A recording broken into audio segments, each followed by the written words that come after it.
বাচ্চা এই জানো তো দুপুরে একটার আগে ঘুম থেকে উঠে না, ঘুম থেকে উঠে ফোনটা হাতে নেবে নিয়ে সোজা বাথরুমে চলে যাবে। এই বাথরুমে গিয়ে ফোনটা চাপবে চাপবে চাপবে, তারপর বের হবে, বের হয়ে এত দুইটা খাবে। মাছ তো পাতে নেবে না, মাংস দুই পিস মাংস দিয়ে খাবে। সবজি তো ও শুয়েও দেখবে না, মাংস দিয়ে চারটা গিলবে, গিলার পরে আবার চলে যাবে রুমে।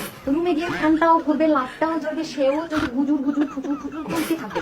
সন্ধ্যা হলে কিছু খাইতে হবে না, গিলতে হবে না, নাস্তা খাবে। বাড়িতে এত নুডলস রান্না করে সে বাড়ির নুডলস খাইবে না। নুডলস আবার ওই যে কি বলে আন্ডা পান্ডা, ফুড পান্ডা, ফুড পান্ডায় অর্ডার করবে, ফুড পান্ডায় অর্ডার করে বাড়িতে এত মুরগি রান্না করে সে খাবে না, কিন্তু বাইরে থেকে অর্ডার করে পোড়া মুরগি নিয়ে আসবে, পোড়া মুরগি নিয়ে আসে খাবে। আর পড়াশোনা, পড়াশোনা তো ও কোনো কথাই নাই, বই কিনে দিছে আর বই রেখে দিছে, আর পড়াশোনার কথা নাই। মাস যাইবে প্রাইভেটের টাকা দাও, তার পড়া তো প্রাইভেটে, বাড়িতে কোনো জানা নেই। টাকা দাও, ভালো ভালো খাবার দাও, ভালো ভালো পোশাক দাও, পড়াশোনার তো কোনো কথাই নাই।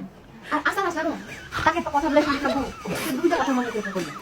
এইরকম সব জন্ম দিয়ে পেটে ধরে যে কি ভোটটা করছি আমি।